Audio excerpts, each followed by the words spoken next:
We're a few minutes before our start time of 11 a.m. So we'll wait a few more minutes as we have some more people coming in.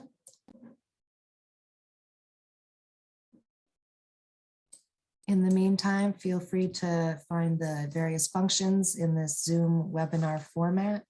In the chat box, you can find that folks are reaching out, introducing themselves and where they're from. Good morning to Karen in Tennessee, and to Mike and Kathy Tanner in Swain County over in the Nantahala. In this format, you'll see that we don't all have access to the video and audio functions for speaking because it is a large event. All right. Hey, Mary from Fairview. Welcome, welcome. So you'll see some of the speakers and panelists in the video boxes, and we can interact via the chat function. Hey, Candace from New Hanover County. And we can also interact via the question and answer function. So we'll go over those once we start the event. But if you're on now and want to try out those functions in the chat or the question and answer, please do.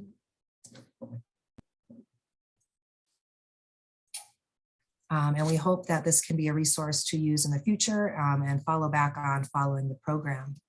Thanks again to everyone signing in the chat. Hello from Asheville, from Leicester, Big Sandy Mush, some more folks, Ellen and Abby in Asheville, Bill, welcome everybody. Hey, there's David Brown too. Awesome. So while we can't see all your faces, it's great to have you in the chat box. If you do have any questions that you can't reach through this format during the presentation, you can try to email me, especially after the event. I'll try to get back to you in that format as well. And with that, I'm going to pass over the microphone to Mr. Bartlett. Hey, good morning, everybody. I'm Bart Renner. I'm your agricultural extension agent out in Transylvania County. I'm very happy to be here this afternoon. I come to you from as many of you may know, Transylvania. We're the county that is trans through and Silva, the forest. So we're the county that means through the forest. So, and we are the cradle of we have the cradle of forestry here. And a rich history of being very creative at trying to make money off of our land in a variety of ways. And certainly forest conservation has been a big part of that. So I'm, for a wide variety of reasons, happy to be here and honored to be here with these wonderful folks who are presenting with me today. And just a little bit more information. I think you got to hear from Margaret Bloomquist. But we also have our regional vegetable and small farm specialist, Mr. Craig Monty, here with us today.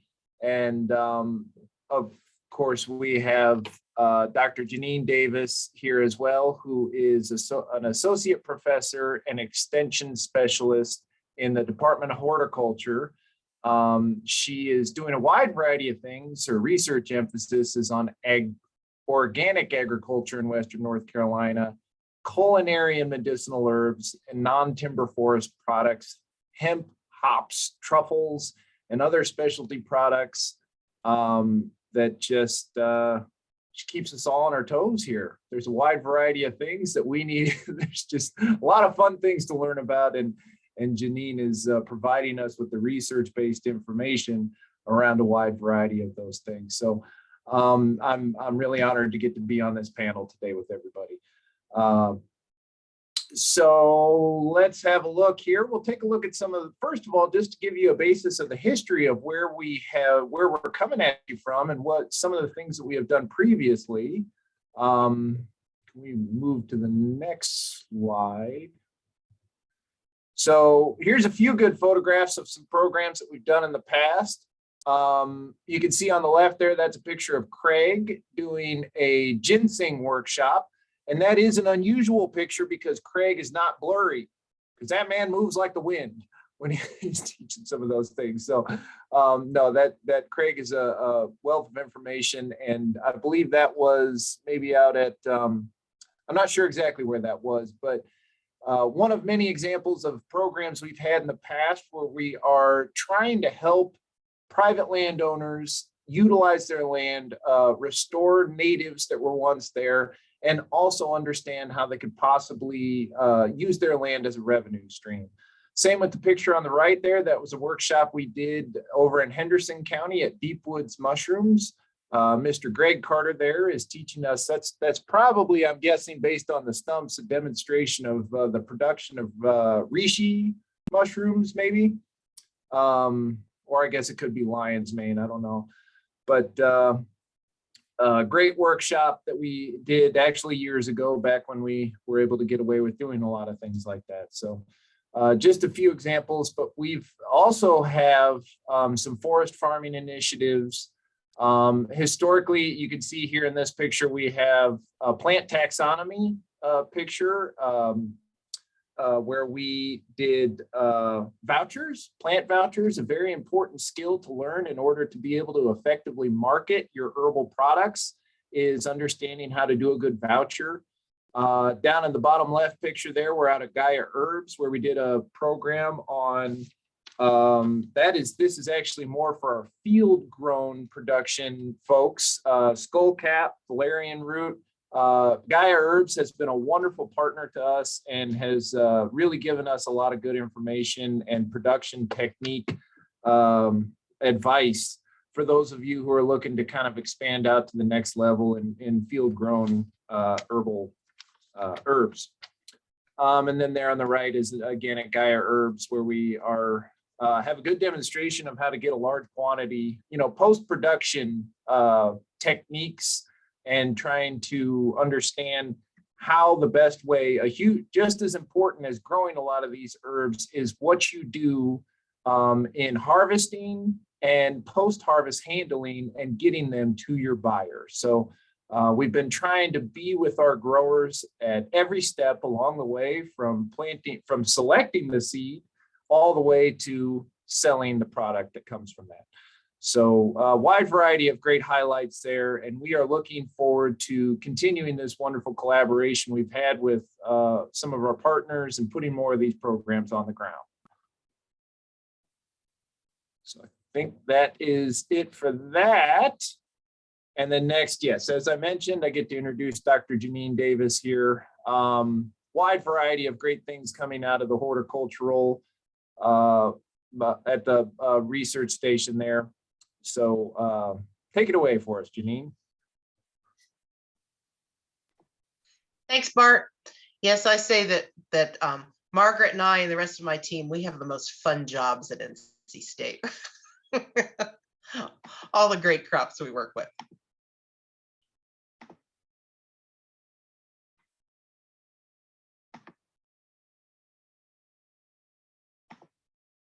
There we go. Margaret, you got it? Thanks. So I'm just going to give you a brief history of our program. I have been in my position for over 30 years now. So I've seen a lot of change. A lot of new things have come about, and I'm just going to give you a little overview of what I've observed, and even before I got into things. So I started at NC State in my position here in Mills River in 1987. And at that time, medicinal herbs, actually all herbs, were really popular. There were herb nurseries all over the place. There were lots of herb conferences being held by state and national organizations. And so I got engaged in the herbs very early in my career. And at this time, Goldenseal was really popular. This was a time where we were started doing a lot of testing of like engineers on trains and bus drivers and truck drivers. And Goldenseal had the reputation that it would mask illegal drugs in urine tests. This put a huge demand on Goldenseal. And even at that time, Dinner for the Earth, which was the predecessor for Earth Fair in Asheville, they were actually having to keep their Goldenseal products behind the counter because people were stealing them. Even though they were legal, the people that were using them to hide illegal drugs felt like they needed to steal them. So demand was really high. And at that point, supply was coming almost exclusively from material that was wild harvested from our forests.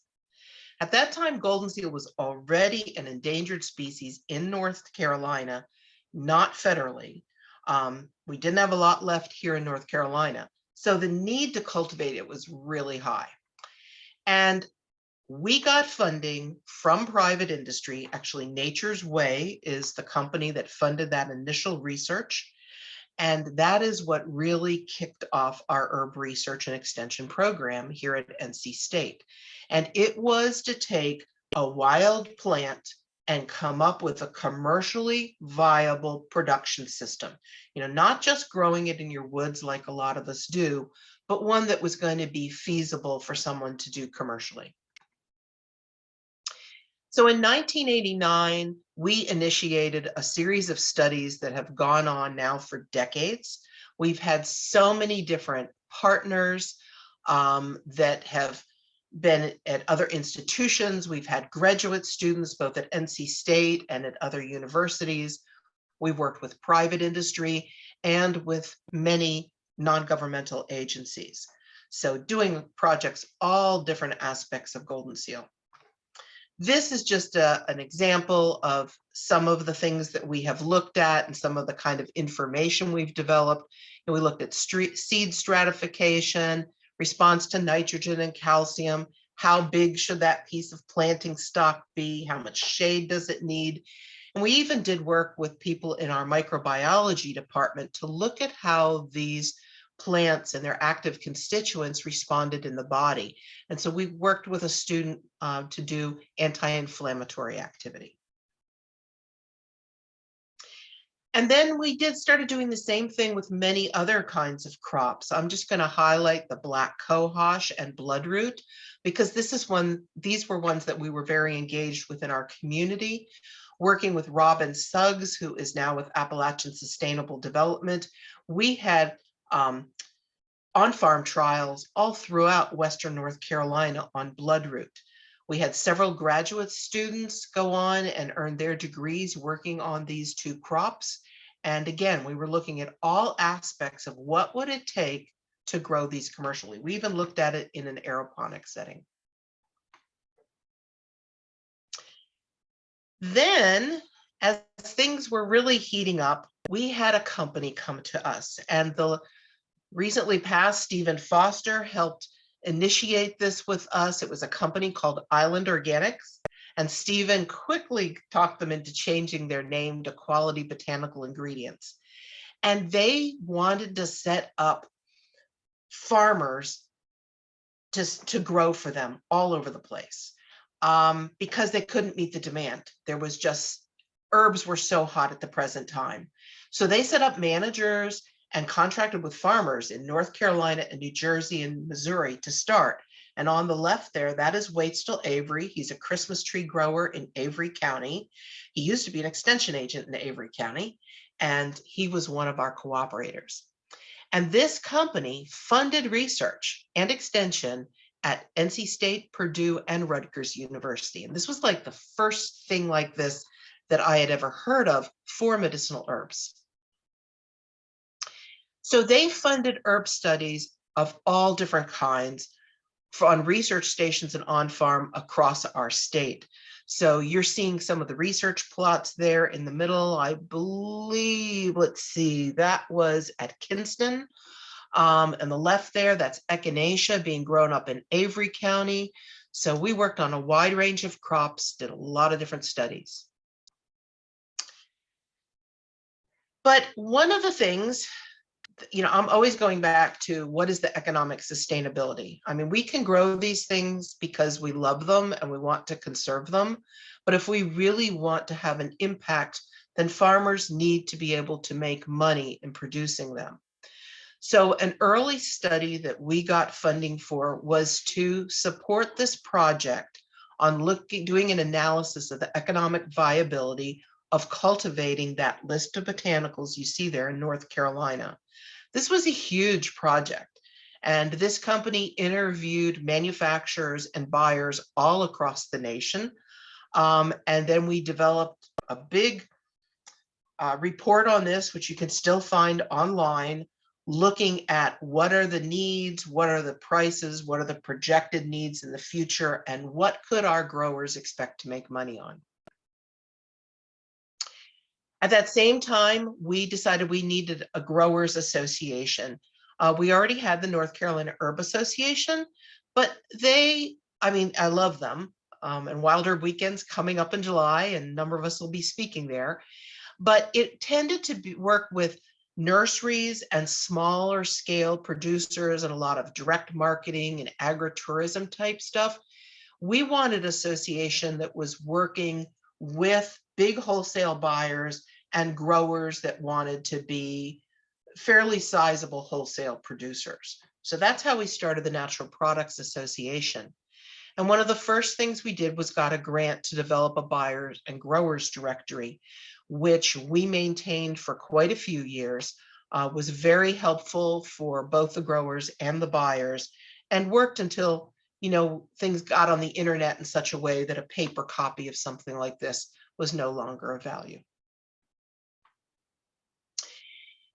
Then we had a very exciting project called the Medicinal Herbs for Commerce Project, which was a 3-year project that was funded by a number of different agencies, which was also very unusual that these organizations, these trusts and such, would let us pull all together into one project, and they would fund various aspects of it. And we worked with 50 farmers across North Carolina to help them diversify into medicinal herb production. That's Jackie Greenfield on the right. She coordinated this project for me. And we went through applications from hundreds of growers that wanted to participate in this program. We chose the ones that we thought had the best chances of success. And most of them were former tobacco growers because of the equipment and experience that they had. And what was kind of unique about this was we paid these growers to take a prime production acre out of production and put it into medicinal herbs for this 3-year period. So we brought in buyers. In the left-hand corner there, you see the 2 buyers from Germany who were buying bloodroot for an animal feed project. We did workshops all over the place. We developed a website.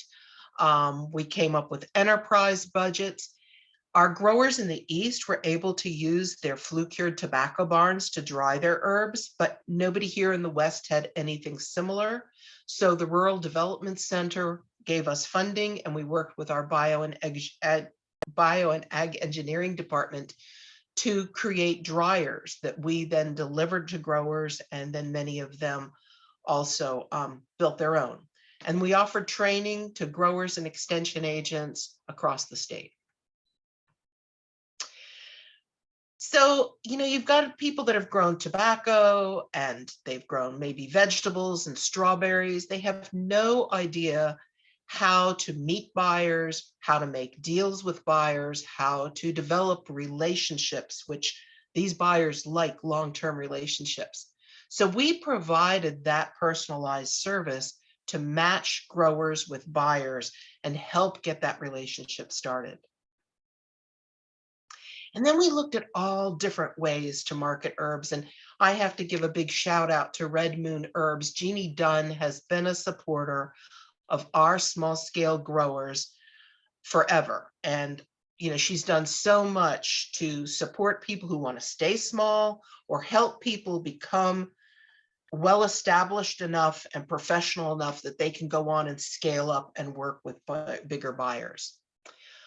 We introduced people to agritourism and showed people how much that folks want to come out and learn about these herbs and what you could do there, making value-added products, providing nursery stocks. And look at what our WNC Herb Festival has turned into. And of course, now we've got online sales.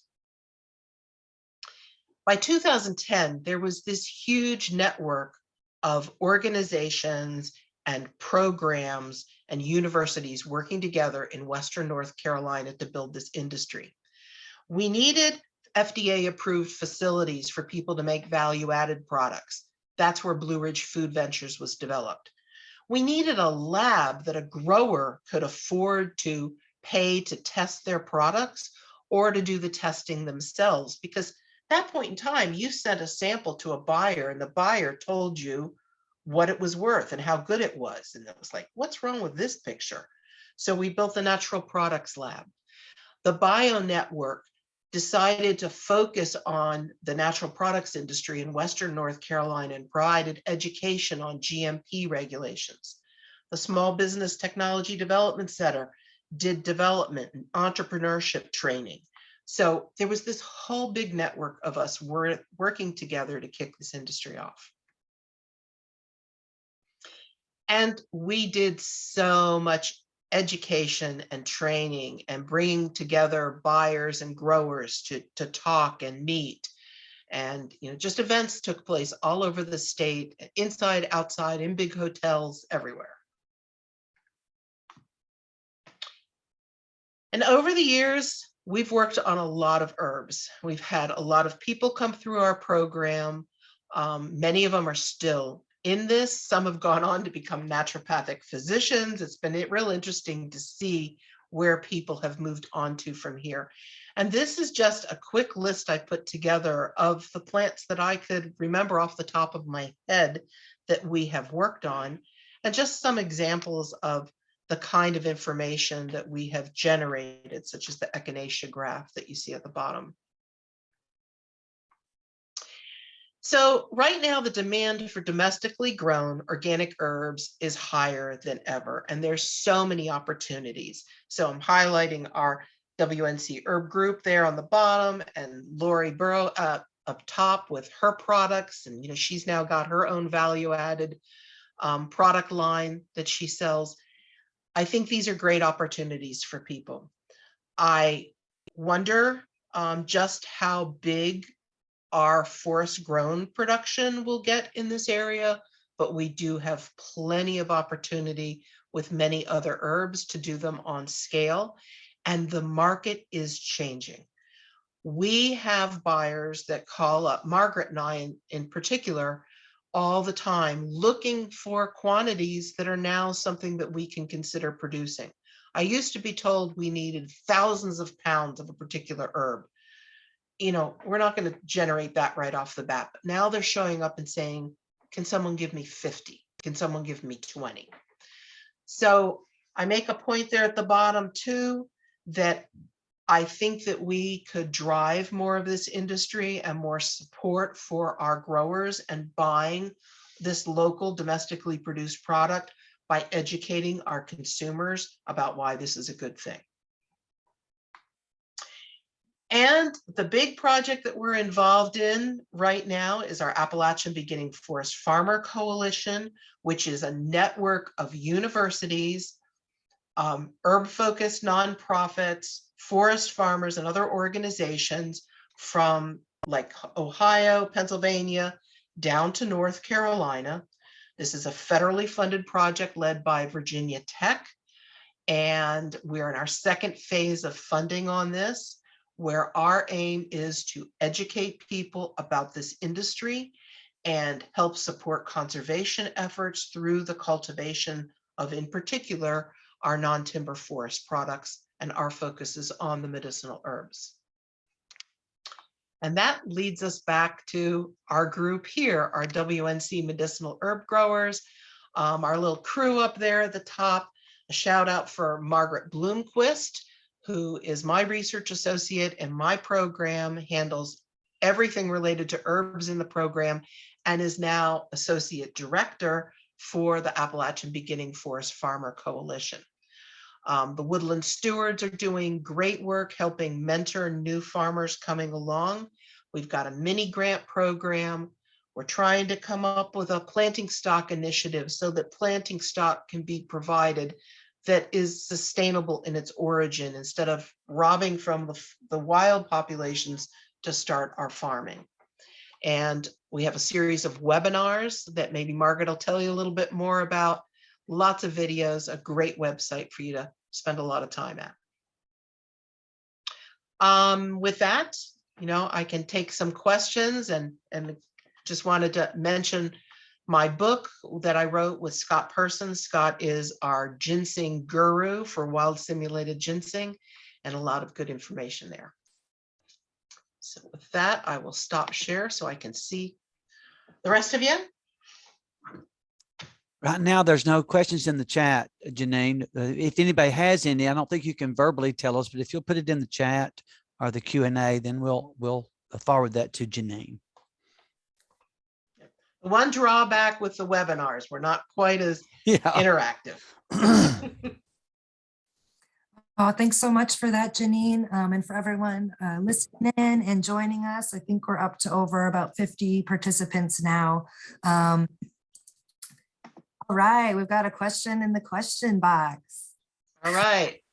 The first one is, what sorts of potential do you see for international Western North Carolina herbs? So I'm assuming that we're talking herbs to export. I'm going to go with that, Sarah.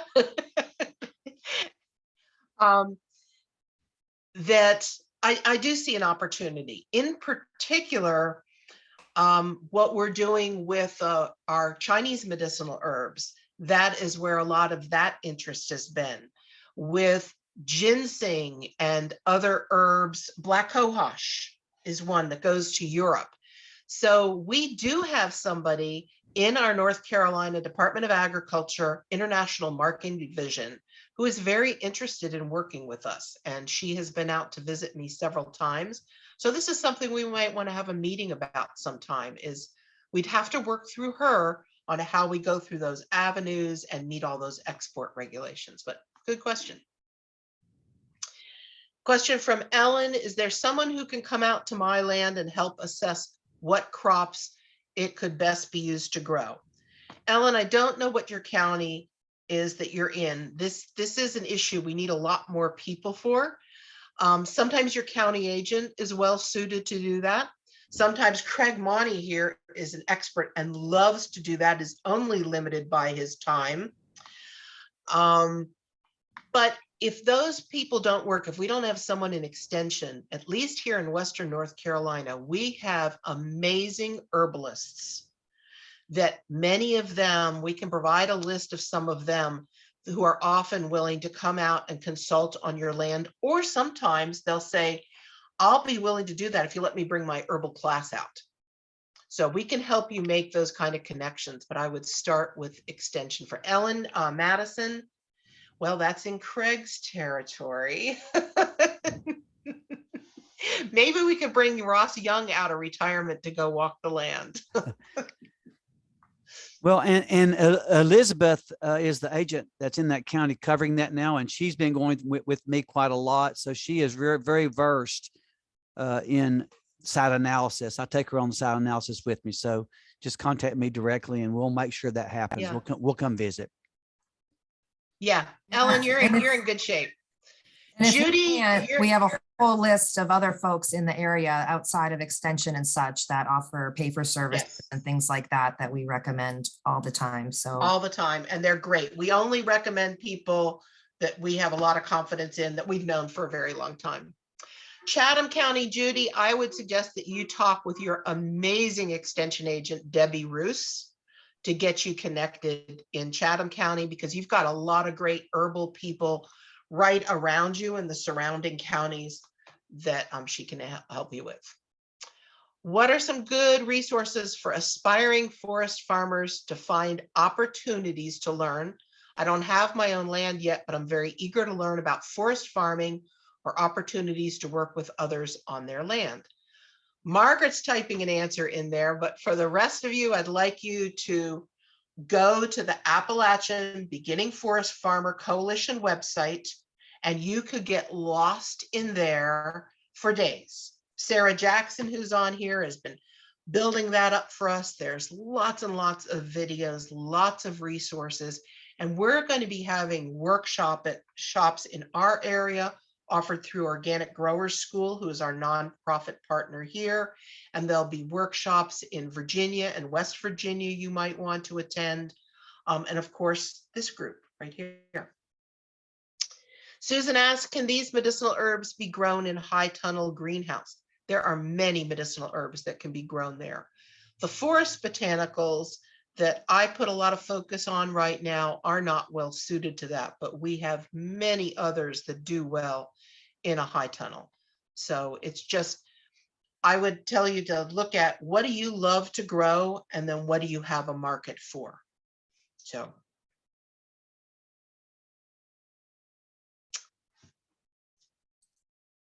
All right. We have another question that came up that I'd love for you to answer, Janine, in the chat. Do you work with any military veteran growers, from Mike and Kathy? Do I work with any military veteran growers? Interestingly, we have a program. I am on the board for the Veterans Healing Farm here in Henderson County.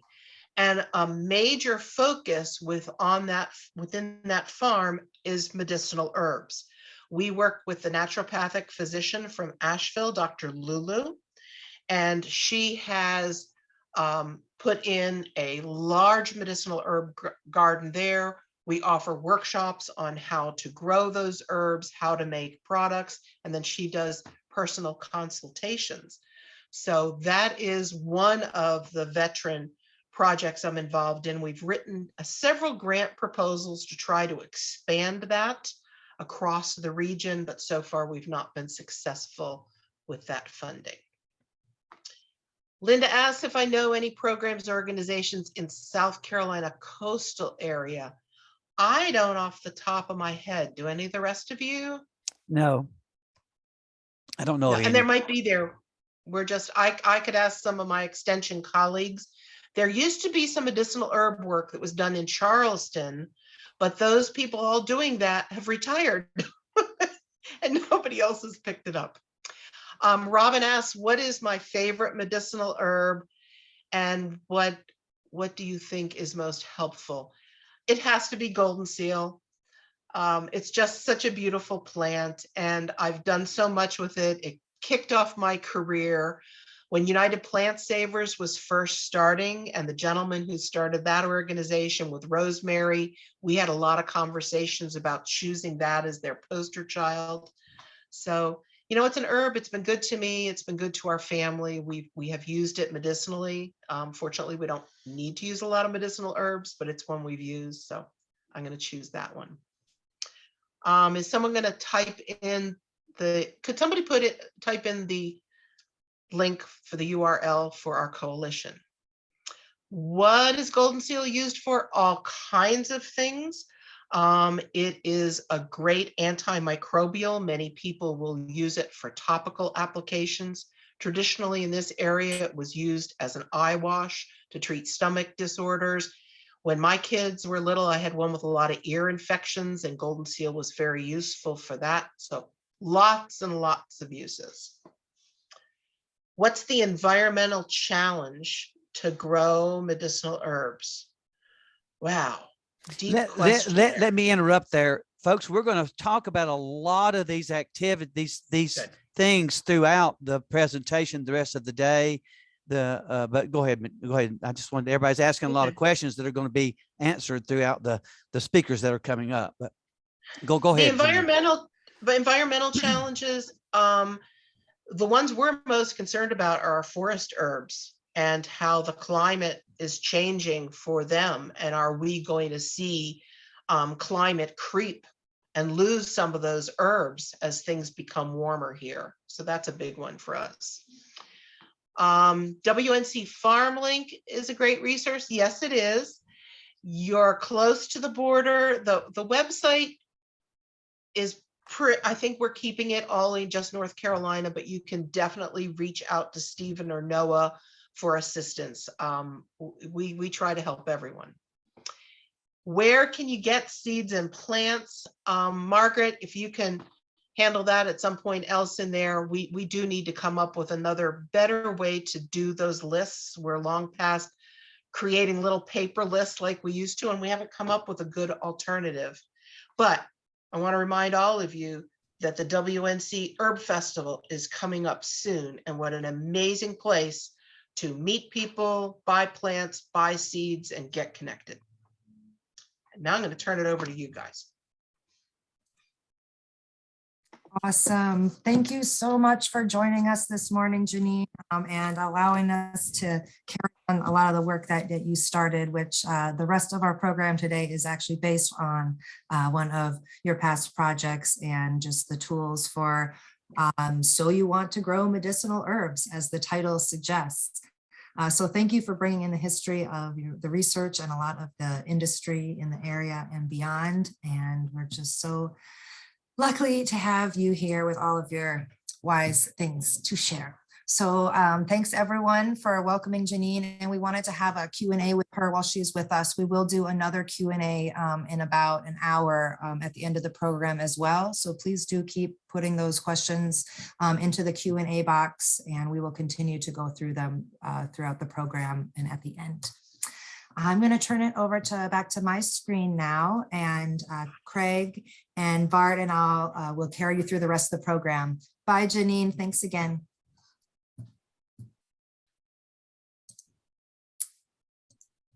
Okay.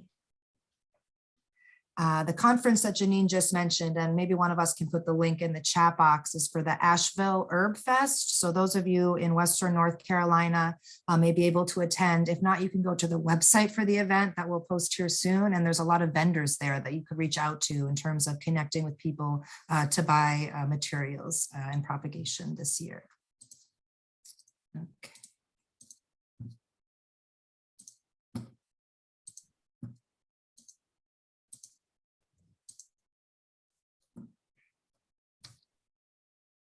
So one of the projects that Janine mentioned in her presentation of the history of her program was Medicinal Herbs for Commerce.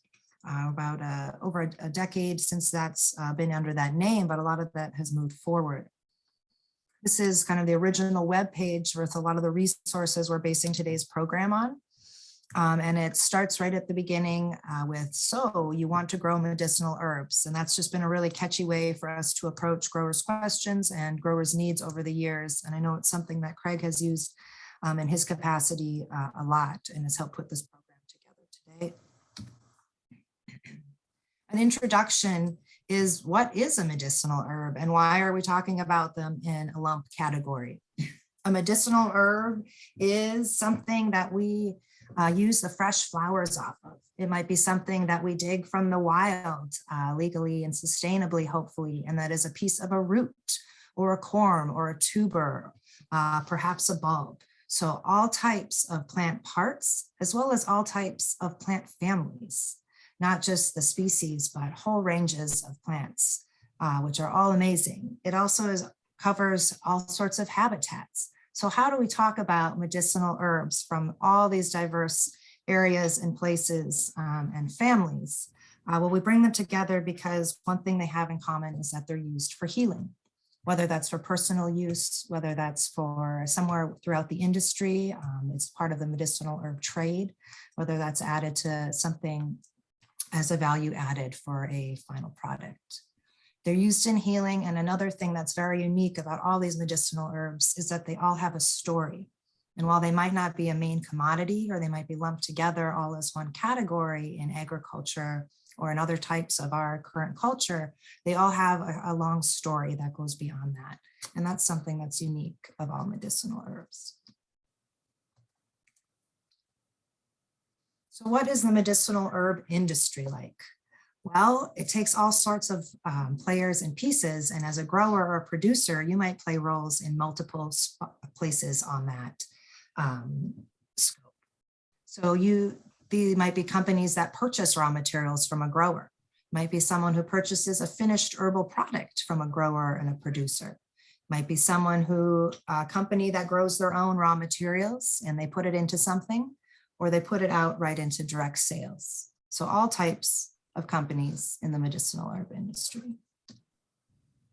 It's broad in scope, it's multifaceted, and it's dynamic.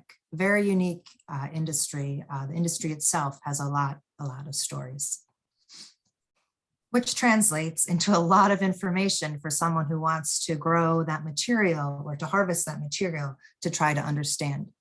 And here I've put some names of companies down here that are Popular and present in the medicinal herb industry right now from various scales, our local red moon herbs, mountain rose herbs in Oregon, Gaia herbs in Transylvania County, which has grown into a global leader from a small herb company in our region, as well as Star West, which is one of the larger players in the international and domestic trade of medicinal herbs.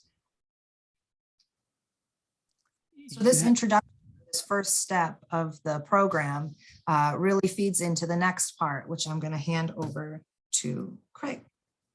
we have a question there, and I'll go ahead and take that question right quick, if that's okay. It says, if growing on the forest land, this doesn't have to be a cleared spot, does it? That's exactly what I'm fixing to talk about in the next slide.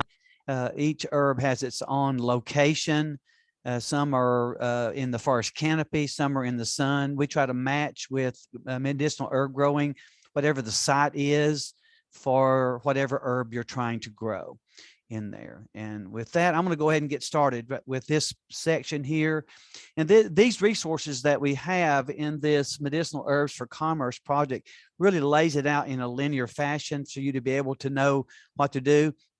The first thing you've got to do is evaluate your resources and what you want to consider personally. You know, what's your land like? Do you have sun? Do you have woods? You know, is it flat? You know, how well is your soil? Is it completely eroded, or has it had many years of duff build up in the forest? You know, where you're located, what's your growing season? You know, at my farm, I'm at 2,400 foot elevation. You may be a higher elevation. You may be a lower elevation. So you would want to know then exactly how and what would work in that location. Can you protect from theft? Those of us that grow ginseng know about how hard it is to keep that protected and people coming in and removing your product when you're trying to grow that, especially if you're not able to watch it all the time. The other thing is what grows well on your land. And that's what a site analysis comes into play with us a lot of times when we're trying to help you decide what herbs grow in what areas. So, you know, if you see certain plants growing there when we're walking around at different seasons, those are indicator plants that allow us to know if you've already got, you know, a mayapple growing in an area, then a lot of other ephemerals and medicinal herbs will grow in that area. So those things are what we learn as we're moving forward and trying to look at the physical aspects of the property that we have. Sometimes some of us just look for properties that we know we can grow medicinal herbs. And that's why I chose the place I'm living right now, is because it's a big forest canopy and we can grow quite a lot of plants in there. Next slide.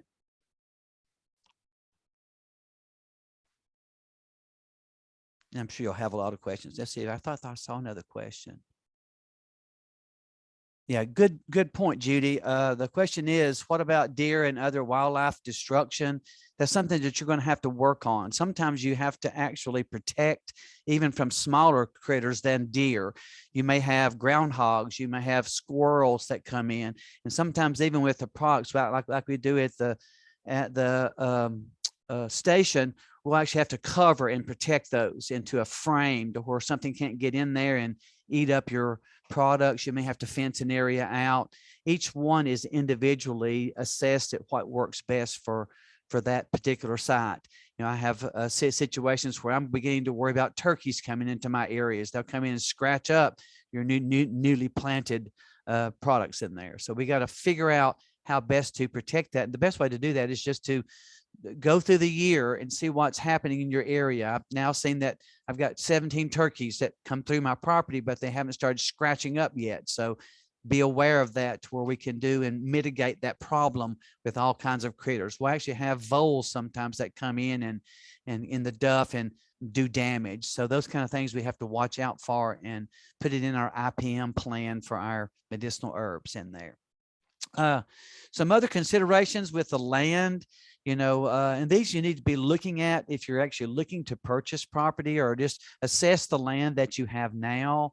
Is it very easily accessible to the public? If it is and can be seen from the public, then we need to figure out what's going to work there if we can't protect that. You know, how far are you from a large population center? You know, in the Western North Carolina, that would be like Asheville or Hendersonville, where there's population centers that we could connect with to sell on a higher retail basis, those kind of things. What kind of equipment do you have?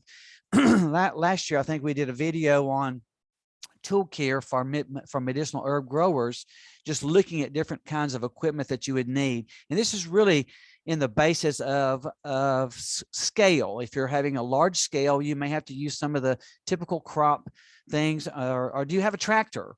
You know, is that available to you? Or do you have a BCS tiller to make beds? You know, irrigation, sometimes in establishment, even though we know that once our medicinal herbs are established in the forest area, or even in the open sun, you know, we got to keep them moist and growing for them to establish and become a permanent planting, especially some of those understory plants that are in there, because a lot of times if you've got a big canopy, is the rain really getting down through those woodland areas and getting to that plant in the establishment phase that's in there?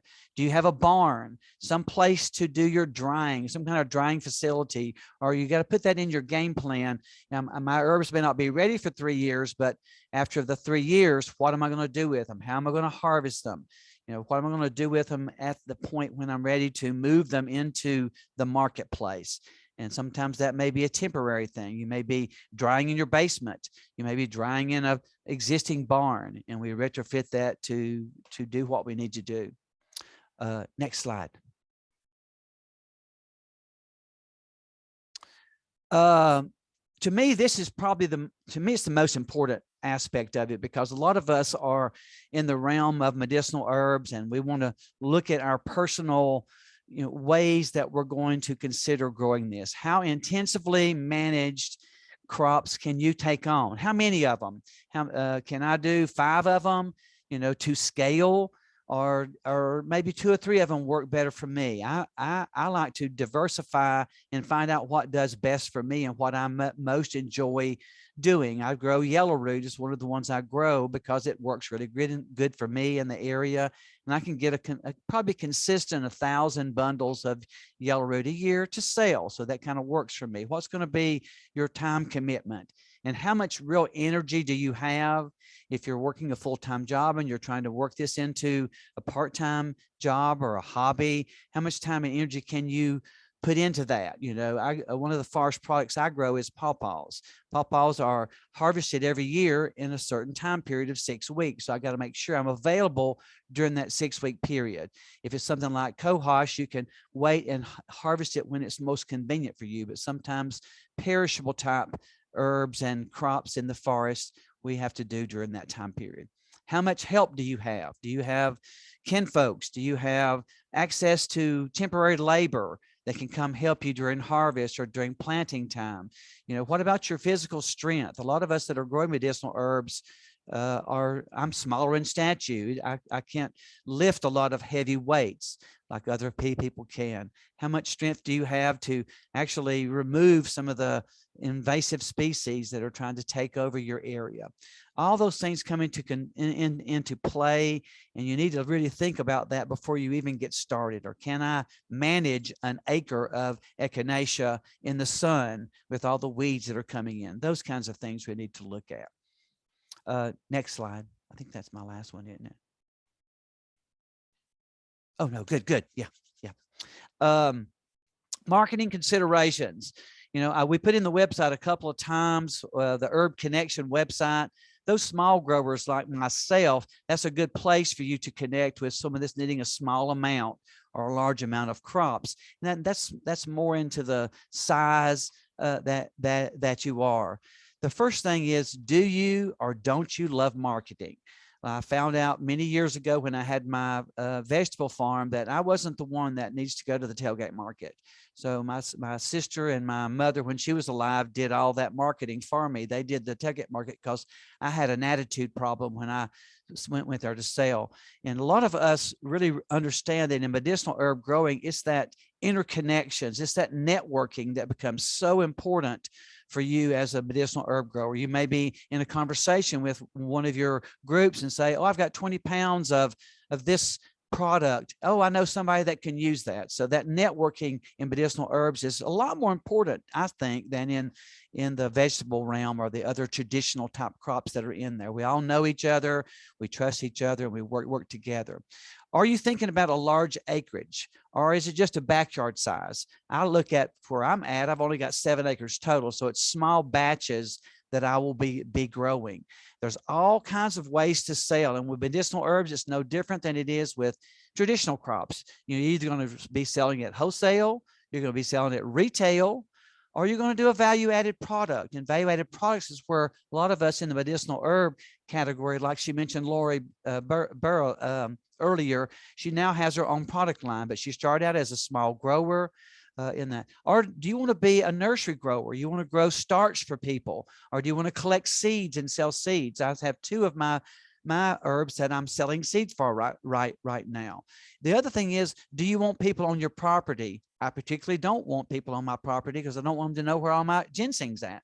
But, you know, that's just the way it is. So agritourism may be a really good benefit for you. If you're really that diverse in your growing, you could charge people to come to your place. I know Greg with Deep Woods Mushrooms does that a lot. You know, he doesn't want you to take up his time to view, but he'll take a little donation to go to his farm to take out his time from working in that. So all these things need to be considered.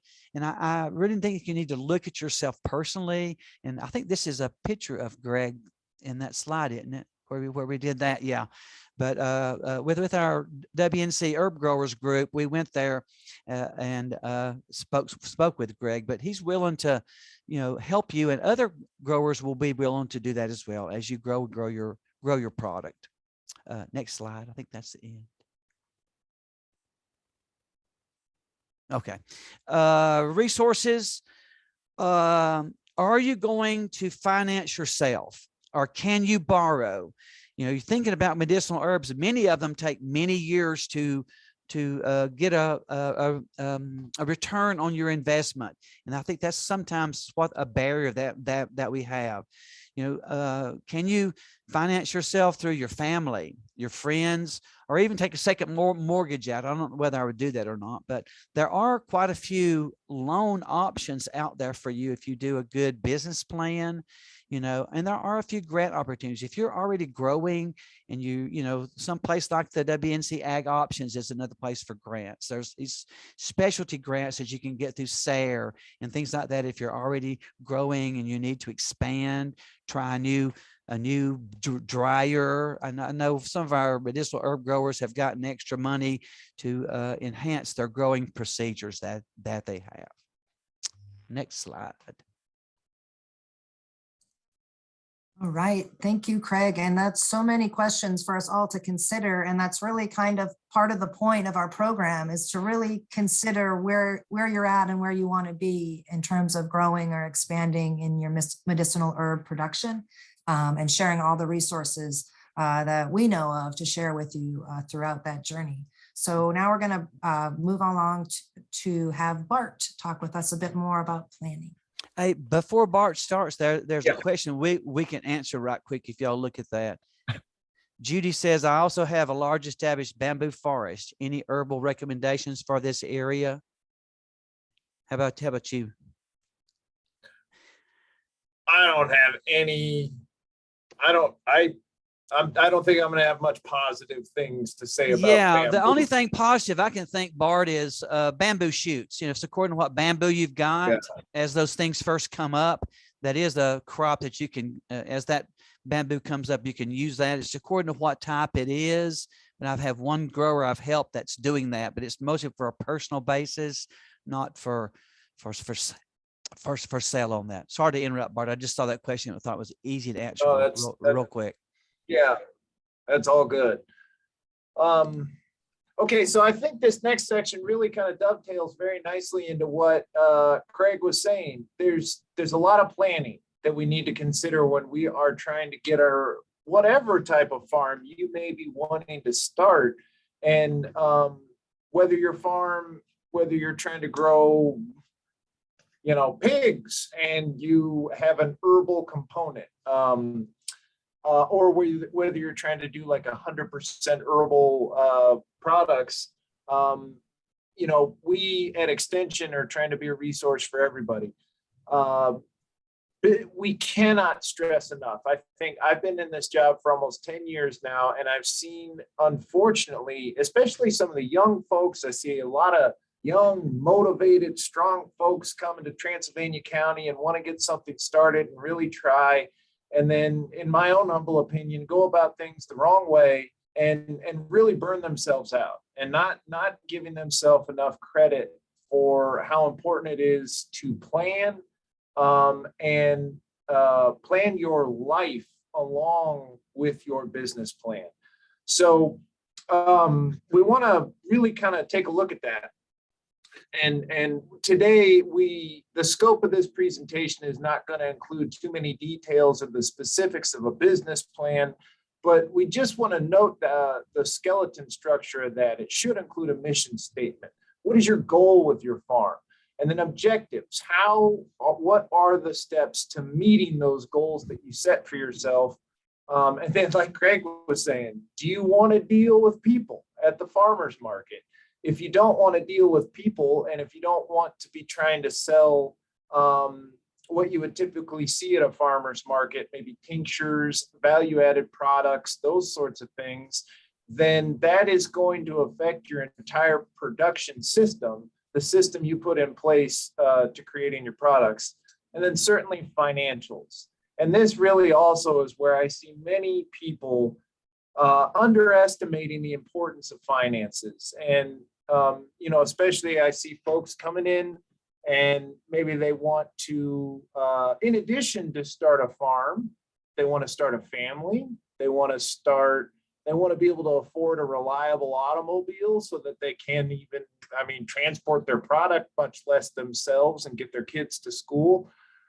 So there's a wide variety of things to really consider there. And I'm going to show some additional resources to really do a deep dive into the finances around a lot of these things. And we're a valuable resource for that. And there's a few others.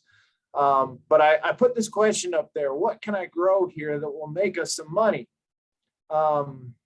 This is not a question I have the ability to answer for you. And this is a question that I hear so often. And I think that when I hear this question, I'm already beginning to understand that whoever is asking me this question has not honestly investigated what they are passionate about growing. We can grow a lot of stuff here. We can grow just about anything in Transylvania County and here in Western North Carolina. But if you want to make money off of it, you're going to have to be passionate about producing it. You're going to have to love what you are doing. And, we can do all the numbers and we can crunch all the numbers and think things through as much as possible, but we cannot tell you or help you with what you're passionate about. That's something that you have to bring to us. So that's something that I think we really want to stress.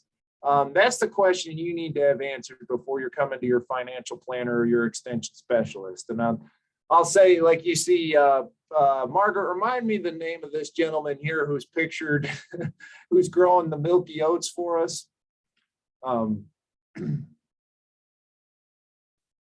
You're good. We're going to get there. I believe in you. We're going to get there. There we are. That's all right. Hi, that's Charles Leonard of Gentle Harmony Farm. Yeah, Charles Leonard. And he had a great setup there and he was having a good time, loved going out there, getting some good exercise. He enjoyed harvesting those milky oats. It was a great example. So, okay. So along those lines of discovering what we're passionate about with your business plan, before you even start off your business plan, this is what I like to say is sit down with your family member, your spouse, maybe even your kids, and start your list of I wants and I needs. And so and it could be big. It could, you could say things like, I want to be able to farm. I want to be able to make enough money to send my kids to a certain school. I want to be able to, whatever that may be. So that may be for me, that was a very useful way of trying to decide whether my wants and my needs were based in reality or something I could actually achieve. And then getting down to, once you do understand a path you might want to take, what do you want and what do you need? Here we have on the left a picture of a industrial strength tobacco dryer, which costs thousands and thousands of dollars to dry out product. And then on the right here, we have laundry drying racks in a room that has a heater on it with the milky oats that were no, those aren't milky oats, but yeah, they are. Those are the oats that were getting dried out, placed on window screens. So great example. Maybe you would love to have an industrial strength tobacco dryer with a really cute girl to show it off as well. But maybe what you really can actually afford are laundry racks.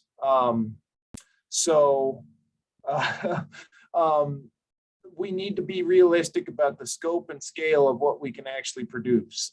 So that's where I like to start, is I wants and I need. So can we go to the next slide? And then so finally, we do have these enterprise budgets, which I find very, very helpful in looking at right from the very beginning, because they do include a lot of the costs that you can expect. We do have some decent ideas of, at least historically, what you can expect as far as revenue from a good product, but also costs, the many, many things that go into making sure that you can get a harvest that is going to give you a good price. So, things that we really need to think about, the soil prep, the time, the fuel, which is going, that's a big deal right now, which may not have been as much of a big deal in the past, and that's going to start cutting into everybody's profits. But repairs and maintenance, and then just the initial cost of equipment. Do you have a good idea? Let's say you are passionate about growing Goldenseal like Janine is. Do you have a good idea of what equipment you need to actually produce a viable product, a sellable product that you're going to be able to take to the market? So we look forward to one last slide here, I think. Oh, well, and then scaling up too. I think one other question, and this is another question that has a lot more to do with your passion than the economics, but the economics definitely help. I get folks from time to time who you have been farming part-time, you're getting bigger, you love farming, and you've also got your job somewhere else. And when do you let go of the job that has the insurance, the steady paycheck, and all those things, and really dive into farming? That is a decision that has every bit as much to do with your heart as it does with the head. So we can help you with the economics of that, but that's a good conversation to have sometimes. So okay, then my last slide here, I think, is next slide. Yeah, there we are. So we have a wide variety of resources in addition to what Janine and what Craig were telling us about. Certainly cooperative extension, the Appalachian Sustainable Project, Organic Grower School, Mountain Biz Work, Carolina Farm Credit, the Farm Service Agency, Natural Resources Conservation Service, especially their Environmental Quality Incentives Program. These are just the beginning of the list of resources. And these are just business planning and financial resources. Janine and Craig were talking about educational resources and so many other things. But utilize these resources. I think when I have seen people not make it in whatever type of farming venture, it's because they didn't take advantage of the resources that were available to them. So I just want to stress those resources are available. And we're happy to be a part of the solution there. So thank you very much, everybody.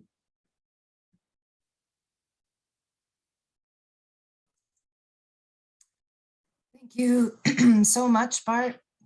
We're going to transition into our next section, into step 4 from the Medicinal Herbs for Commerce evaluation of wanting to grow medicinal herbs. So as mentioned before, and as you've gotten used to the program today, we are really just touching on the top of the forest, the top of the plant, or what we can see in terms of the depth of this available resources and other things that we can talk amongst ourselves and within this group of medicinal herb growers in the region for. So now I get to talk a bit more about how to grow these medicinal herbs, which is the best part, as I think we can all agree on. So, and why we're here, and all the passion and everything feeding the rest of the planning and efforts surrounding growing medicinal herbs and participating in the industry in all sorts of forms. Just going to go through kind of the real basics of things we consider when we're looking at a new site, a new farm, or a new outreach area of our business. So site selection and field preparation. Again, we're covering so many different plants and possible products made with them when we talk about growing medicinal herbs in Western North Carolina and beyond. Oftentimes we separate those into forest and field herbs based on habitat and more common things about those site selections. Within those two groups, we can kind of generalize other things that we're looking for. We're looking for excellent water drainage and good air movement for most all of our medicinal herbs. There are a few that prefer the boggy areas in those, but in terms of what we tend to cultivate in Western North Carolina, we're looking for excellent water drainage, good air movement, located where we can easily access it. And that can be tricky if on our woodland sites where a majority of our growers have a little bit of field if they're lucky and some woods as well. So choosing a site with good soil and what that means for the herb that you're growing. In the woods, we want to have that native forest soil and plants that enjoy growing there. In the fields, we have diverse soils and microclimates across our region to attend to. You want to consider if you need irrigation and how that might come into play with the crops that you may choose to grow. I'm also going to look at weed pressure from the beginning and what that can tell you about an initial site. We always want to recommend pulling soil samples, and whether you have those analyzed through the state services via your extension agent or sending it to the NCDA lab yourself, or from a private lab that has updated variables that you might be looking for to analyze in your samples. Please do get a good start with any new area or site by pulling a sample, looking at nutrients, pH, nematodes, and any other recommended amendments. Oftentimes we're adding organic matter to soil, or we're planting a soil building cover crop. Of course, if we're talking about our woodland botanicals, we're often looking at woodland sites. We had a question early on if we needed to clear sites or we had totally clear sites for woodland botanical production. And the short answer there is there's all types of forest farming or forest grown production of these, from more like raised beds in the woods where you might do more clearing, what we call woods grown, to wild simulated planting, and to wild stewarding of existing populations where we'll have minimal to no clearing or maintenance to those sites initially. We can also look at artificial shade. So again, all types of habitats and things that we're looking at when we look at site selection and field preparation, but a lot of common threads.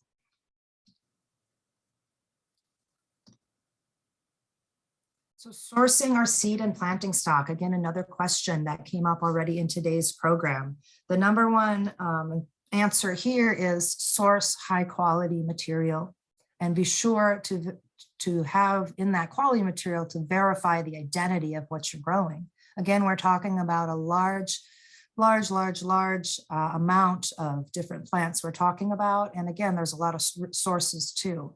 The medicinal herb industry, including the seed and property oil industries, are not regulated in the same way as some of our other commodities, which can be positive or negative, depend on the effects. But when you're a grower looking to source material, really look to your other grower friends, look to those reputable sources that have been around for a long time and or have a high quality product. always looking for things that are disease-free where appropriate, and true to identity, of course.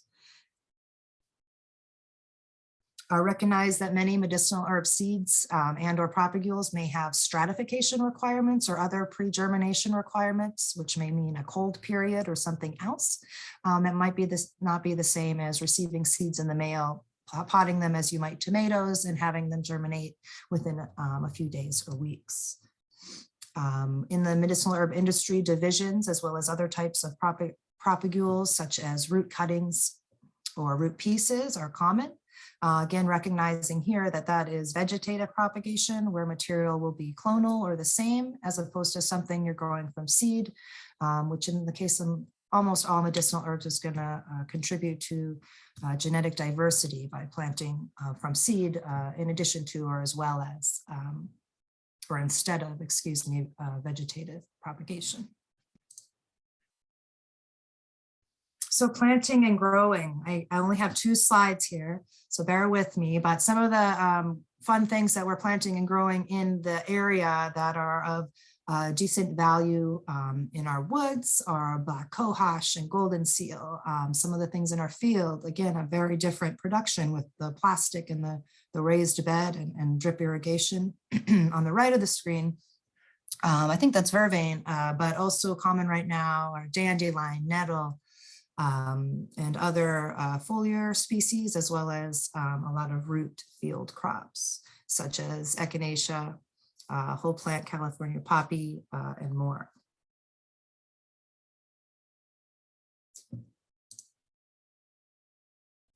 So participating in scouting, anything that you're growing or tending, whether if that's a wild population or an existing population, is pest control. And we think of pests as bugs. Pests can also be diseases. Pests can be other plants that come in or microbes that affect us or the plants in other ways. But a huge part of pest control is scouting. And what we mean by scouting is maybe not being out there like I am in this photo with a microscope in the field, but being out there on a regular basis to check what you're growing and what you're doing, whether that's just looking for fallen tree branches over a plot in the woods, or if that's assessing for any potential herbivore damage or disease pressure on your field grown herbs. Control, in addition to scouting, can utilize resources that we have available to you in terms of anything from tissue sampling to see if there's a nutrient issue with your plants, to sending things into the plant disease and insect clinic at NC State through your extension agent or researcher to help identify and come up with possible solutions. I also want to bring out, there's a lot of amazing social media resources within this group and beyond online that help with identification of plants and issues in the area.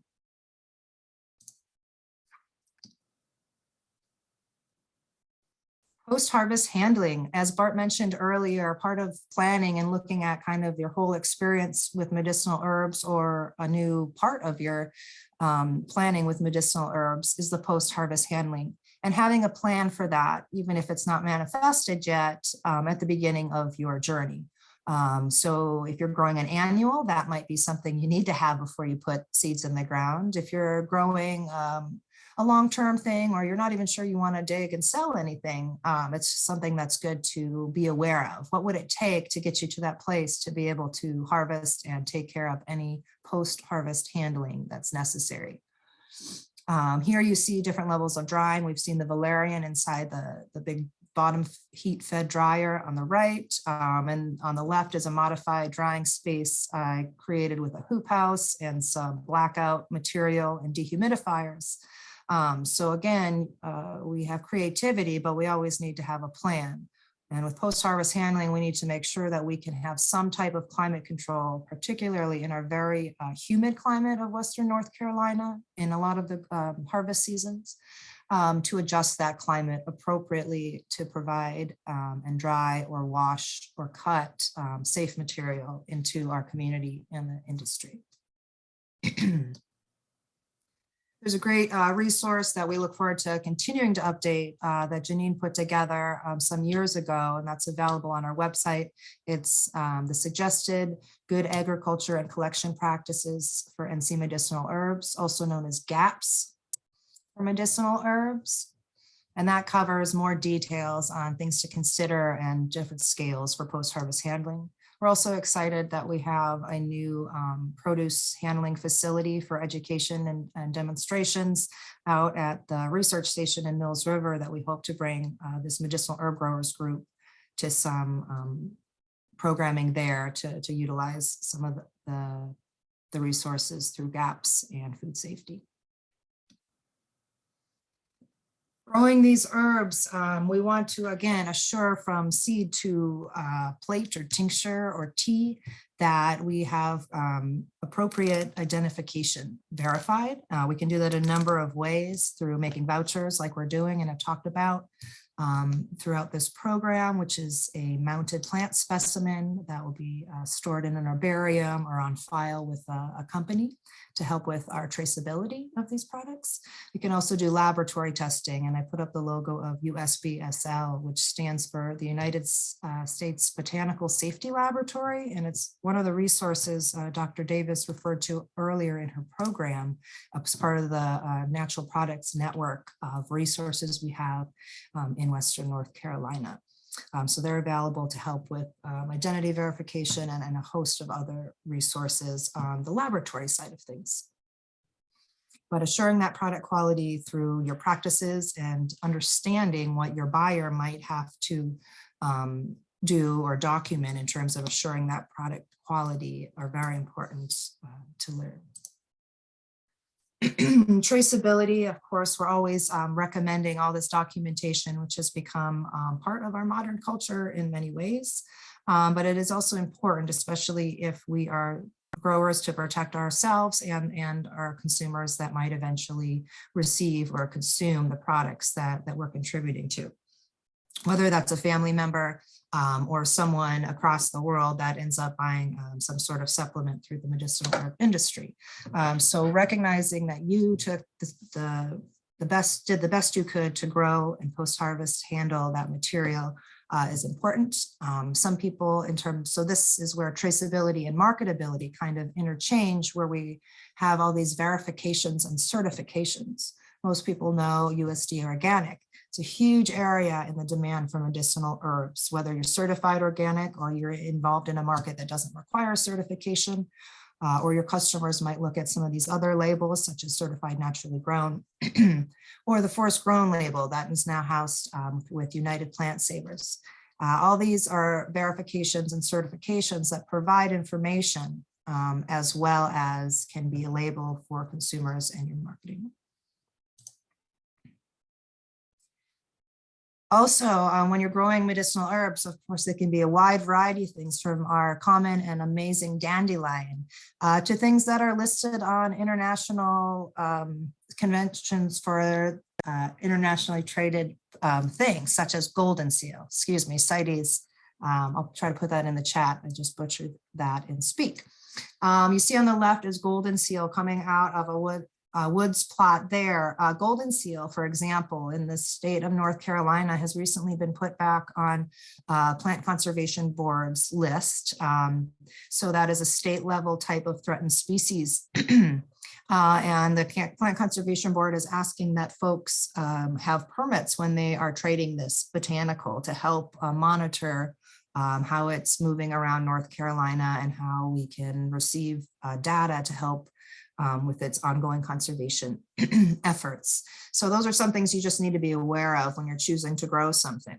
I also have hemp here. When we talk about legality, is it legal for you to grow, process these things in your state, in your county? Even if it is legal, is it something that you want to get involved in? So thinking about these when it comes to medicinal herbs is also important. We'll also talk about how good manufacturing practices, or GMPs, apply to even us as growers and producers if we are selling into those systems. So just being aware of what regulations and any other forms of legality that might apply to your operation or something that you want to sell or potentially export.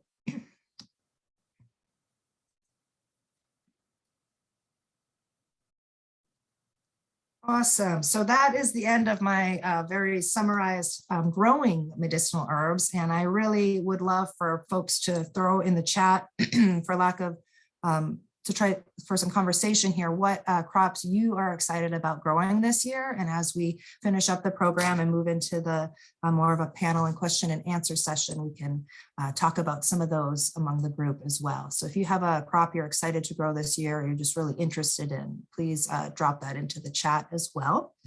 And I am going to pass it over to Craig. Good, Margaret. That was wonderful. And yeah, this is just an overview. All these, excuse me, all of these crops you're thinking about, there are information, and Margaret, myself, or Bart, or any of the team can help you with individual crops, and each crop sort of has different needs in production than others. So it's kind of hard to do it in detail, but Margaret did a good job covering that. I've put, and a bunch of other attendees have put a lot of links into the chat. I believe, if I'm not mistaken, Margaret, I think individuals can save their chat by clicking on the three little dots. You can check and see. If not, it's a good idea to do that. So that way you'll have all those links on your computer or your iPad or whatever you're using in there. We kind of wanted to sum up a little bit on how to grow your success as a medicinal herb grower, kind of some individual things. The biggest thing I think is so important, and this is really great to have these seminars like we're doing, webinars. You got to stay informed. You know, like Janine has got a big thumb on the market, on what's happening in the region, but Margaret is our main person that's over the multi-state Appalachian Forest Beginning Forest program. So stay connected to each of these individuals and each other. That way you're informed on what's going on. If something comes up, then you'll know what's happening. Build your network as a medicinal herb grower. Even if you're a backyard grower, that doesn't matter to me what size you are or to anybody else. You still need to be connected with other medicinal herb growers, people that have connections there, because you never know what's going to come up that's going to be a benefit to you. I mean, co-oping together, like several of us growers are trying to grow wasabi, and so we buy together.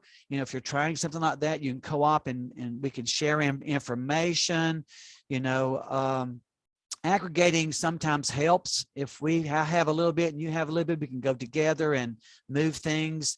I think branding is very, very important. Brand yourself. You know, that's what the Appalachian Sustainable Project will do, is brand it as local. You can brand it as, this is from my farm. You know, learn about the medicinal herb world. That's why we brought Janine on, because she is the one that's got the big picture and knows what's happened historically. That way you need to learn that as well. What's happening in the herb world? What's becoming the hot item? You know, I had 3 emails this morning about elderberry, you know, trying to find some elderberry to do some research on from our specialist. I think that's all I can say about that, Margaret. If anybody else have any comments about being successful in medicinal herbs. I love all these ones they've got here. I think that's excellent, Craig, and all apologies for my screen shifting. When I try to unmute, it does that. It's okay. No, this has been fantastic. And we've just gone through a whole bunch of material here. And we have a bit of time left with all of us on here to talk about what's being grown in the region right now. And we're starting a chat of that. So I'm going to just go through these last few slides. And if you have any questions for anyone on the panelists or involved in anything we've talked about yet today or beyond, please go ahead and put that in the Q&A. We'll start another question session soon. Again, if you haven't found Janine's website for the program, it is ncherb.org, and we are the NC Alternative Crops and Organics program in the Department of Horticulture Science at NC State. As Janine mentioned, we've got the best jobs, or at least the best location of anyone at NC State here in the mountains of Western North Carolina.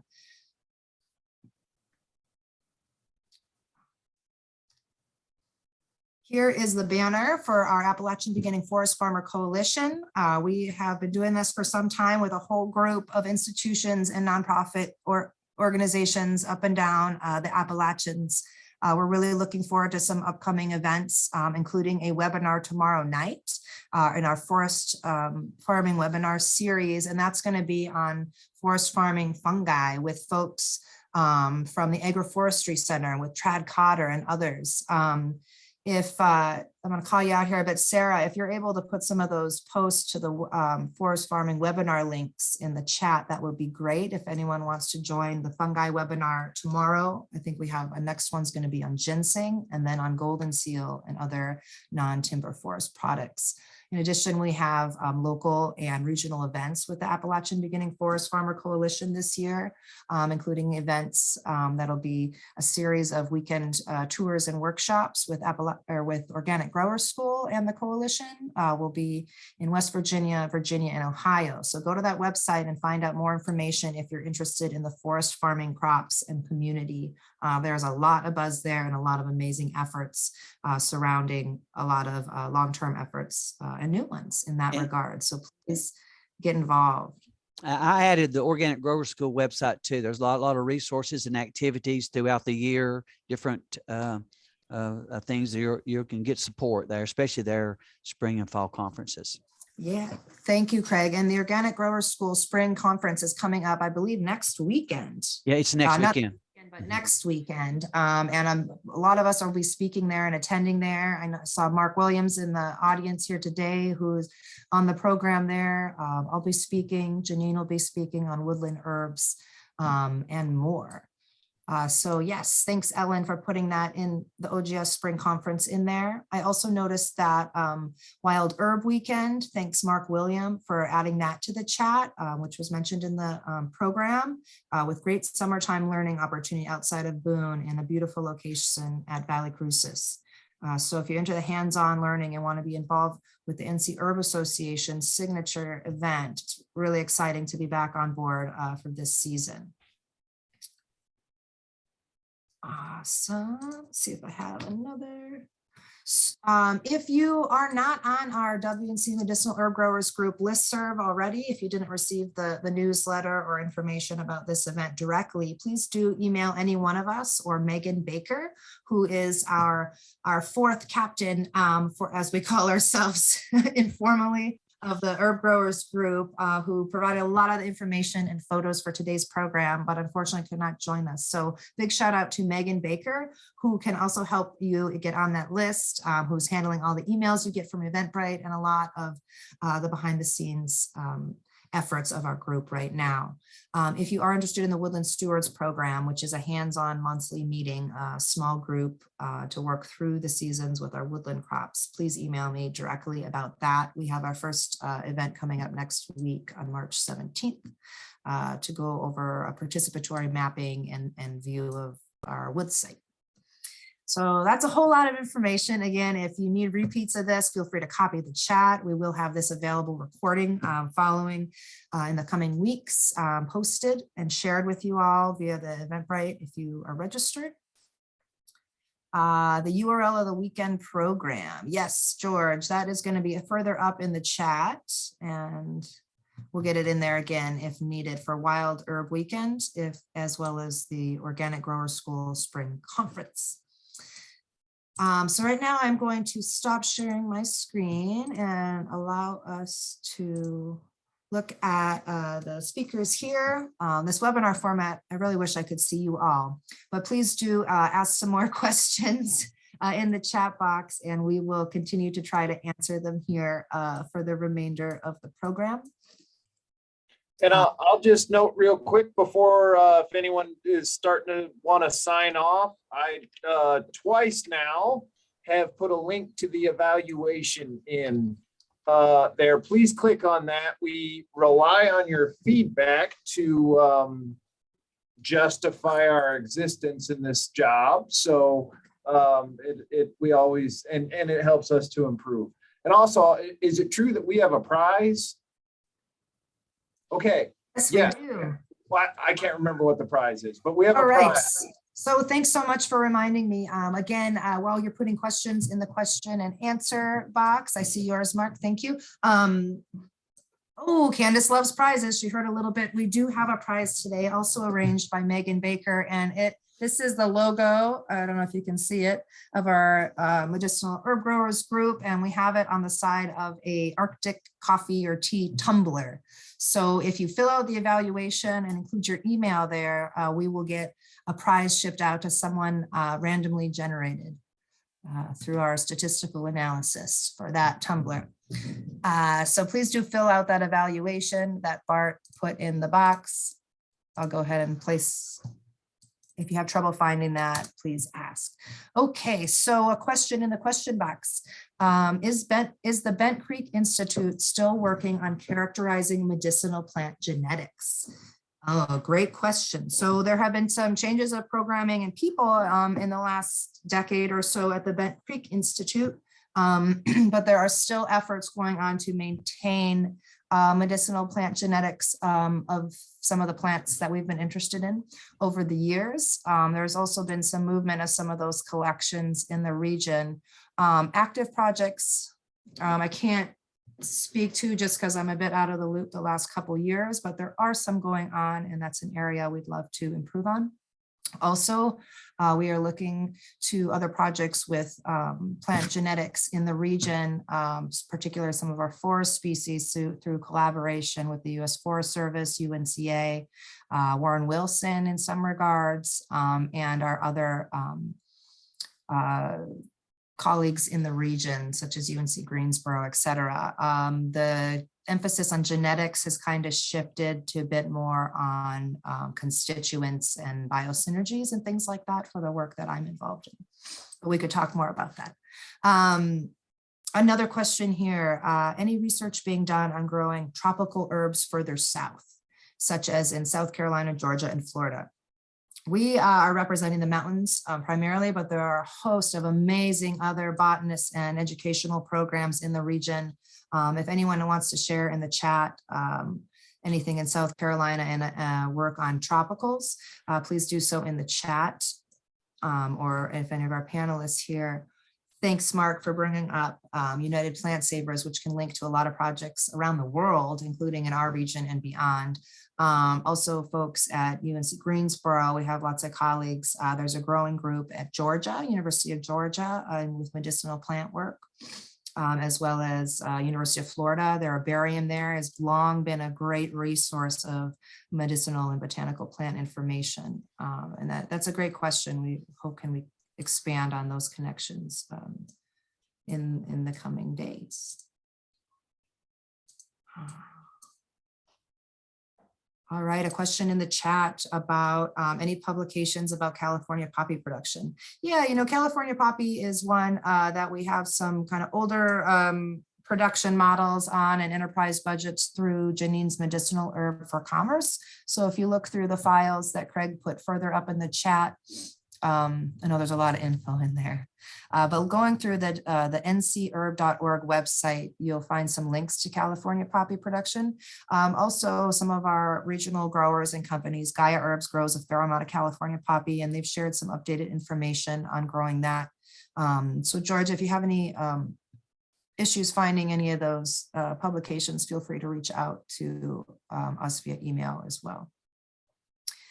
Okay, Judy, great question. We've got to answer it, right? To just get started, what would you recommend? So I would recommend choosing 3 to 5 medicinal herbs that you are interested in growing. For me, that's ones that I'm interested in growing because I personally use them or offer them to my family or friends in need or as part of our daily food and nourishment. So to just get started, those are the herbs that I would choose to grow.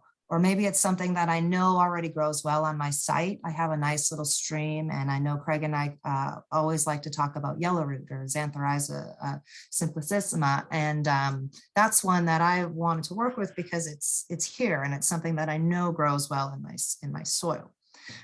So Judy, that question, some of the kind of easier herbs have been kind of listed here today. A lot of what people are growing. Start with an annual. Start with something like Tulsi or holy basil. Start with something like, if you could start with lemon balm, your mints, your culinary or your nourishing herbs that are a part of your everyday life already, or something that you're just familiar with. So starting with something that you harvest the foliage or the leaves and flowers from, the above ground can be a nice entry plants to work with.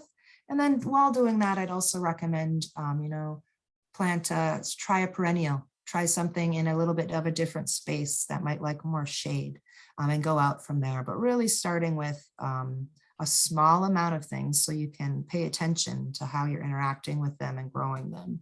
And then something that's close to your heart or your interest. Okay, another question in the chat. What are some ways to enhance conscious consumerism about local W&C herbs domestically and internationally? So I'll speak for a moment on this, and then Craig or Bart, if you want to add to it, that would be great. So we want to enhance conscious consumerism. So here in Western North Carolina, thanks for phrasing that, Sarah Jackson. Here in Western North Carolina, in our region, we are in luck and in gratitude for the amazing environment that we live in and can grow almost anything in. We also have a reputation for growing and marketing and having high quality herbs. So just placing location based onto your marketing is applying something that we're from the Appalachian Mountains. We're from this area in Western North Carolina that has a high reputation for medicinal herbs. So what we can do in that is to hold true to that high quality. We can hold true to that by holding each other accountable to help each other along the way as small and large growers or technical service providers or consumers even. And ways that we can do that outside of our region is to really, I think the number one thing we can do is maintain that quality and improve it, and to continue that reputation. We can also talk about sustainability, and that of course comes in many forms, from the sustainability of our environment and these species of plants in their native environments, to the sustainability of economic development in the region, to past land uses and issues surrounding where we are in our culture and time. So that's kind of a big question. I hope I'm kind of touching on an answer for enhancing conscious consumerism, but education, of course, is a big one. And I'm going to give a shout out to some of our local herb companies that do this. From you, Sarah, at Batcave Botanicals, who has a high expectation of ethical consumerism, just showing that through your marketing to people like Red Moon, who are buying small amounts from our growers to ensure that they have opportunities for outlets at that scale, to places like Gaia Herbs, who has a huge track your herb and herb story thing you can cue into the QR code on their material. So those are some things in our region. And one thing that's interesting, Sarah, before I get off this tangent I'm on, is that whether we're regional to our neighbors or we're domestic or internationally, there's a role and a demand for medicinal herbs from our region for all of those markets. And the choices that we make of how we contribute to those really affect that ethical consumerism. So supporting legal and sustainable propagation material all the way through our marketing. All right, anything to add to that? Yeah, I can. Let's look at the chat just a little bit and respond to some of these things. The last question before was, do you have a good beginner's guide to recommend? I recommend Janine Davis's book. I put the link in there. I mean, to me, that's a good way to get started. There's lots of different books. There's just not one particular guide that I would recommend unless you has one, but that was a good start because it's a good overall view of medicinal herbs.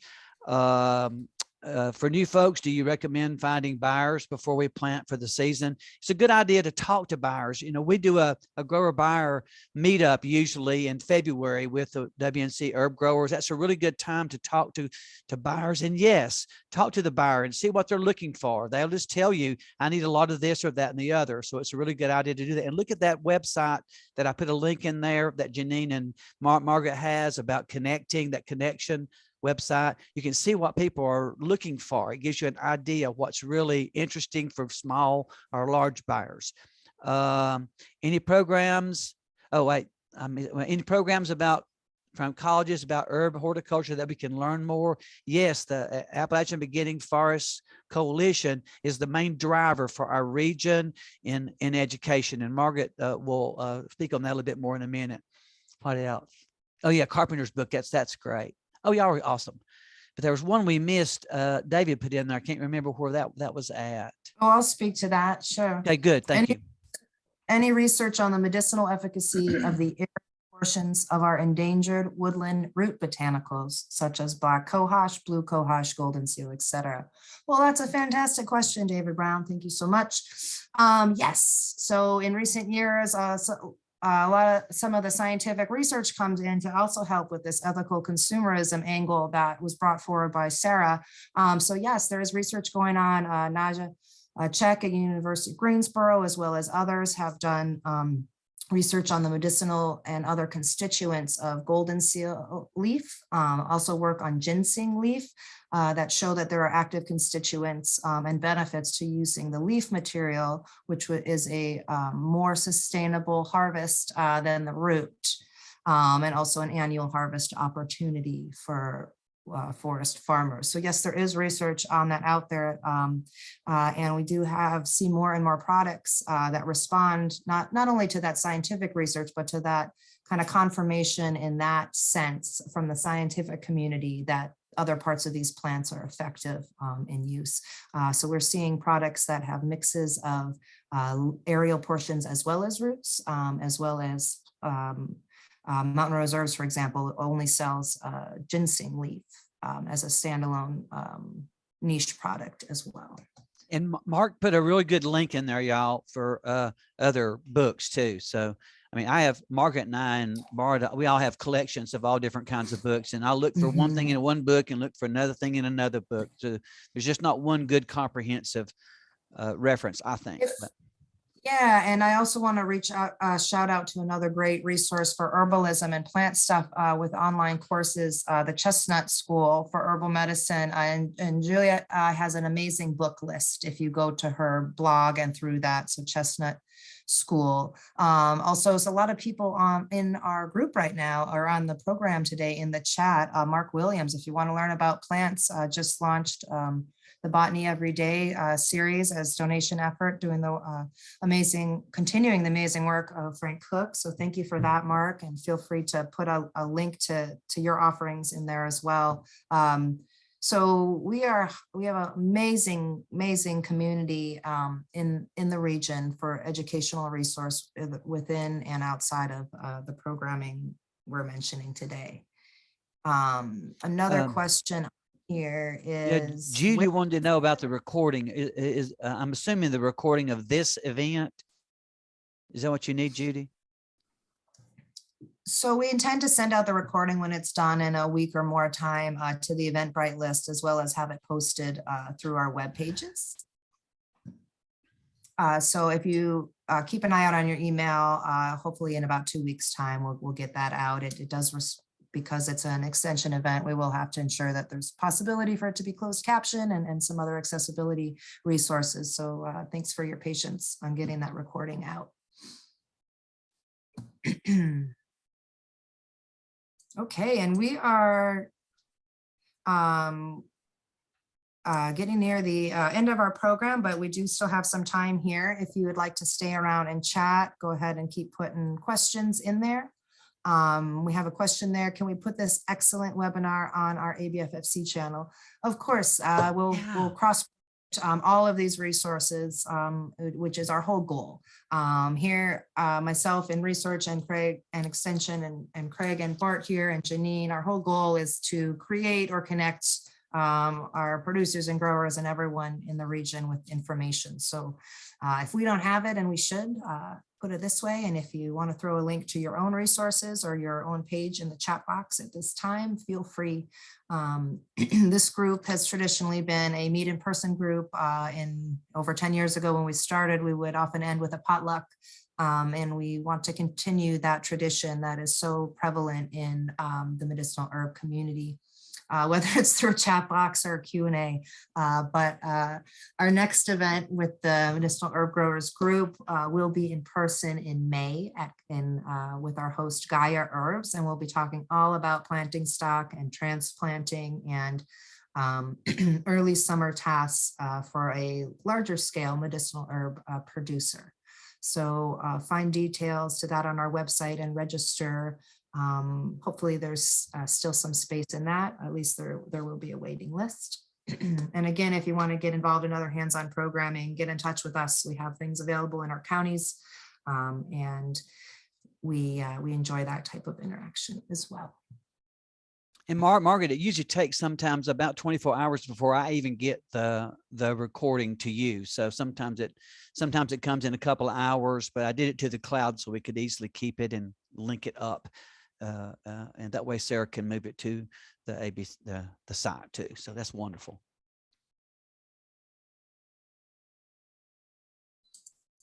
Okay, and if you want to put any last questions up there, I'm going to just go back through the chat and just announce to the group who might not have seen it, some of the plants that we're excited to grow this year in our Western North Carolina Medicinal Herb Growers Group. And again, thanks again for coming on to our inaugural event of the year. We look forward to moving forward, working with you individually and through these group activities in your journeys growing or tending to medicinal herbs. So I know I'm excited. My oats are starting to pop up. I'm going to have to cover my peas this week. But that and expanding some Goldenseal plots, I'm super excited about growing. There's an herb farm planning in northern Georgia, 6 to 7 acres. Main concern is buyers. And I think there was a question on there from Angie as well about, should we have a buyer before we plant stuff this season? Yes, absolutely. Especially if it's an annual, have an idea of how you're going to sell that product, whether that's through retail consumers or if you need to have a buyer lined up.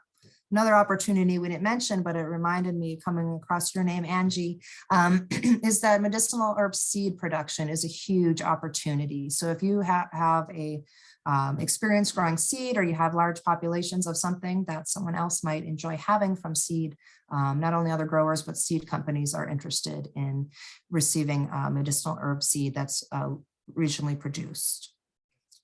Other things we are growing this year. Oh, got some new messages. Oh, thanks, David. If you can make the Gaia Herb event, please do come.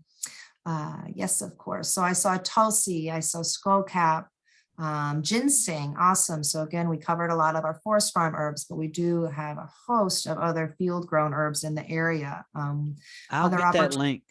There's somebody's wanting the link for the Gaia. I'll grab that right quick. So bear with me, folks. Awesome. Thanks so much, Craig. Bone set, eupatorium, Mahonia, so all types of plants, and we can even get into some of our woody and tree species when we cross into medicinal herbs, spilanthes, passion flower, elderberry, and jagulan. So all of these interesting things that we're growing in the area are very exciting. We encourage you to stay in touch with us about them and opportunities there. Thank you, Mark, for suggesting that. Mahonia can become exotic invasive. So we also need to be aware of what we are planting and if it's can grow in our native environments or become an issue. We've all seen how that's happened with things over the years. Kudzu's a big example. Gynostemma or jagulan I've seen on there as well. And that is something that grows well and is a sustainable alternative in some regards, but also needs to be contained, and studies done on seed sets. So again, in growing some things, especially annuals, lots of opportunity, and keep in mind and keep conversing with people so that you can prevent something such as planting an exotic invasive ahead of time. Judy, how do you approach a buyer or a company without being intimidated? I think you start out with talking about the quality of your product. That's what we found over the years has been successful for all of the medicinal herb connections that we've been experienced with. And if you need help, you have your backup, your business plan, you have your pictures, you have your documentation of how you do things. Just having an idea of how to, in one case, pitch yourself, but really you're pitching your product and what's behind it. So if you want more resources on how to approach a buyer, oftentimes we'll hold events to do that, to kind of break the ice, or we can offer more resources on that coming up. And again, if you have specific questions, feel free to email us after the program. I think drinking a nice cup of herbal tea before you go meet your grower is also a great way to relax a little. Yeah, and you know, that's also that might be, you know, a personal recommendation about your product. So anything you have in terms of marketing, but really standing behind the production of quality and the awareness that you have of the industry and the plants that you're working with always is a good start. So yes, we're starting to get some big thank yous and seeing some people sign off. On behalf of our whole group, thank you so much for joining us today. It is our pleasure to help provide resources to everybody in this region. If you aren't accessible to Zoom recordings or know other people that aren't, please reach out to us as well. We have phone numbers and print resources that we can find available as well off the interwebs. So please do reach out. All of this is available through our networks and accessibility channels.